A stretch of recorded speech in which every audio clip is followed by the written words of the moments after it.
செவ்வாய் தோஷம் எல்லாருமே இதை தான் எங்கே போனாலும் செவ்வாய் தோஷத்தை பற்றி தான் பேசுகிறாங்க. செவ்வாய் தோஷத்தை அக்ஷய லக்னத்தில் எப்படி கண்டுபிடிக்கிறது?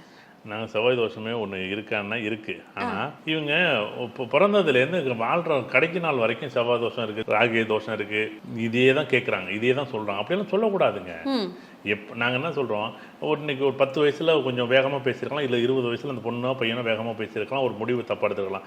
40 வயசில் புரிதல் வந்திருக்காதா என்ன? வந்திருக்கும்ல. அதுதான் 30 வயசுக்கு மேலே ஜாதகமே பார்க்காதீங்கன்னு நம்ம சொல்கிறோம்ல. நாங்கள் என்ன சொல்லுவோம் அப்படின்னா, மிருகசீச நட்சத்திரமோ சித்திரை நட்சத்திரமோ அவிட்ட நட்சத்திரமோ இந்த செவ்வாயோட நட்சத்திரம் வந்து உங்களுக்கு ஏஎல்பி நட்சத்திரமாக போனால் மட்டும்தான் நீங்கள் செவ்வாய் தோஷத்தை பார்க்கணும், இல்லைன்னு பார்க்க வேண்டியதில்லை. ஓ சூப்பர். அப்போ அச்சய இலக்கணத்தில் செவ்வாய் 1லயோ 2லயோ 4லயோ 7லயோ 8லயோ 12லயோ செவ்வாய் இருந்துச்சுன்னா நீங்கள் செவ்வாய் தோஷம் பார்க்கலாம்.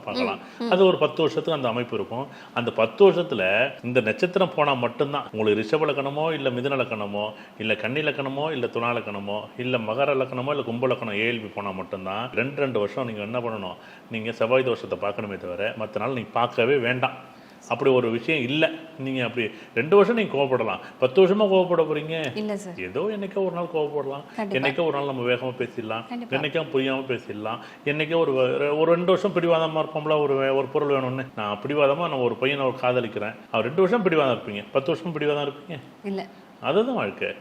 அட்லீஸ்ட் 6 மாதம் பிடிவாதம் இருப்பாங்க, 1 வருஷம் பிடிவாதம் இருப்பாங்க. அது அப்புறம் தளர்ந்து போயிடும். ஒரு 50-60 வயசில் கோவம் வருமா, புரிதலும் அனுபவம் தான் இருக்கும்.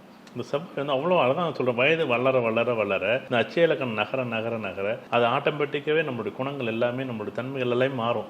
20 வயசில் சுக்கிரதசை வந்தால் நம்ம இனிப்பு சாப்பிடுவோம், 20 வயசில் சுக்கிரதசை வந்தால் நல்ல பொண்ணு நல்ல பையன் கிடைப்பான் அப்படின்னு சொல்லுவோம். 60 வயசில் சுக்கிரதசை வந்தால் கல்யாணம் நடக்கணும்னு சொல்ல முடியும்? இல்லை. 60 வயசில் வந்து நல்ல சாப்பாடு கிடைக்கும், நல்ல உணவு கிடைக்கும், உட்கார்ந்த இடத்துல நீ என்ன சுகமாக வாழ்க்கை நடத்துவா, நிம்மதியாக இல்லை நிம்மதியாக கொண்டாந்து கொடுப்பாங்க. இவங்க சாப்பாடு கொண்டாந்து கொடுப்பாங்க.